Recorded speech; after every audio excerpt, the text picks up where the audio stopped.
Mets on minu jaoks alati olemas olnud. Sünnist saati.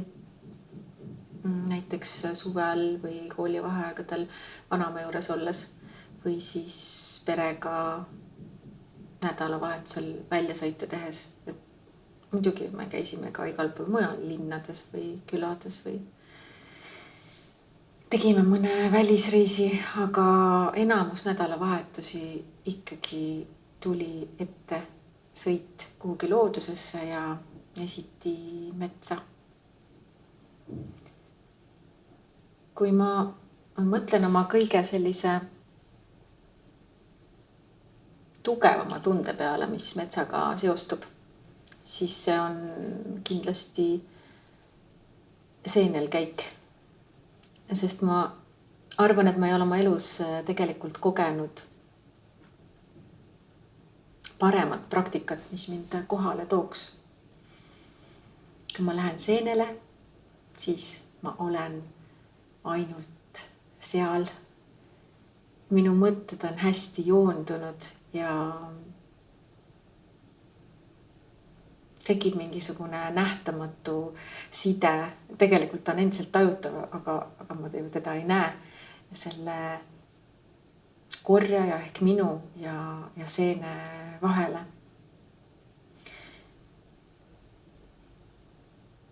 Ma ise tunnen, et kõik ei pruugi sellest aru saada, sellest tundest, sellest kohalolu tundest.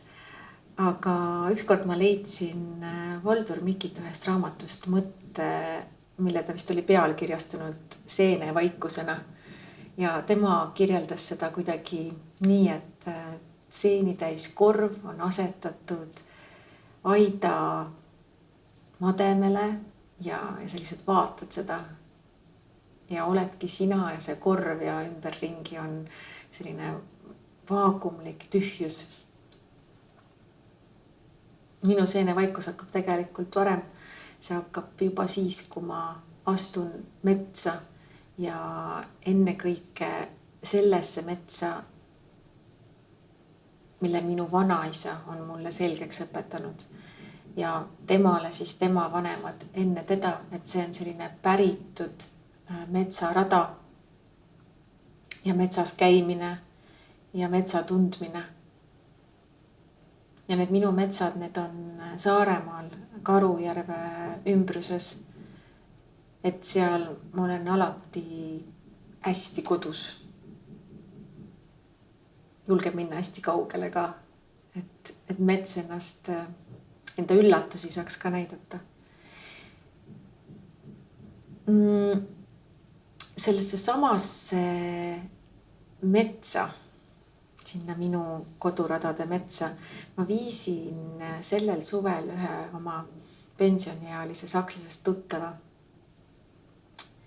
Et mets oli muidugi sellel suvel eriti helde, seeni oli palju, aga neid heldeid aastaid on varem ka olnud.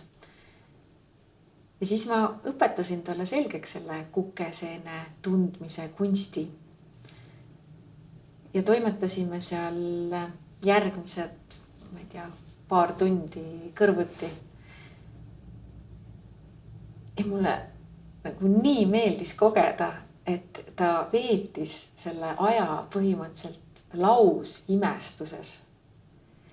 Et kas tõesti mets võib nii palju anda? Kas ta tõesti võib olla nii lahke? Ja mul oli nii hea meel öelda talle, et jah, mets ongi nii lahke, kui sa õpid teda tundma ja oskad temaga suhelda.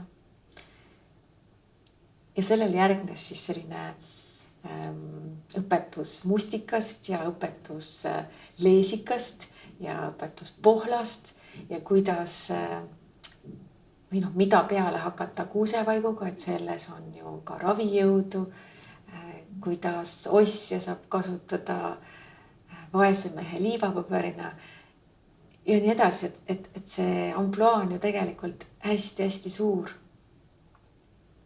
See oli mulle selliseks hästi selliseks tugevaks meeldetuletuseks, et kui õnnega koos me oleme, see generatsioon eriti ja minust vanemad, kes on üles kasvanud selle metsa teadmisega, et kui loomulik see on, et see tuleb kaasa. Minu vennalapsed olid umbes 2-aastased, kui nad kukesena jahti pidama hakkasid. Ja temal võttis see aega aastakümneid, enne kui selline tõsine seeneralli sai maha peetud. Ja et see oli meeldetuletus tõesti sellest, et kui privilegeeritud me oleme tänu sellele, et meil on seda õpetajat, seda suurt õpetajat olnud maast madalast.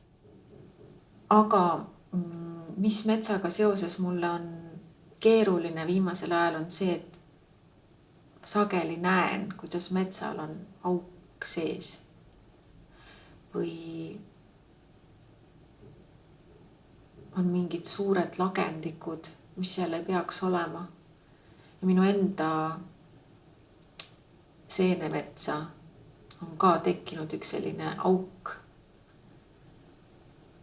Ja teise väga armastatud koha kõrval laiuntab üks hirmutav lagendik, mis mulle tundub, et tahab kasvada.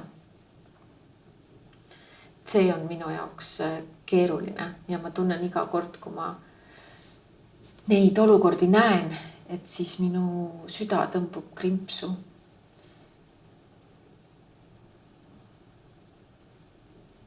Ja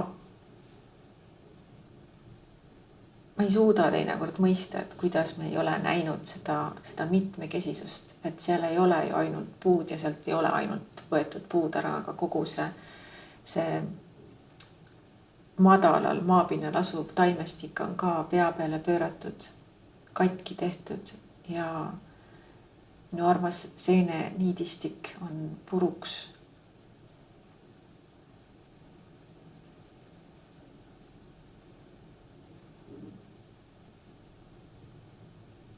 Ja nendel hetkedel on hästi keeruline.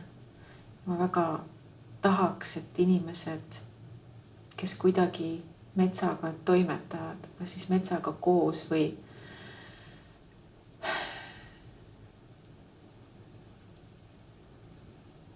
metsaüleselt, ja siin ma seda mõtlen nagu kriitiliselt,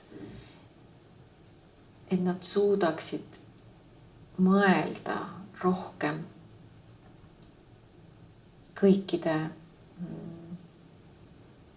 nende aspektide peale, mis metsaga kaasas käivad. Need on kindlasti tohutult palju ja kõiki neid ei suudagi, ma arvan, lõpuni läbi hoomata. Aga äkki see kontroll küsimus, et kas ma olen piisavalt palju küsimusi esitanud ja neile osanud ka vastuse anda, võiks olla see, mis aitab edasi liikuda ja see vastus peab olema metsa suhtes rahuldav vastus.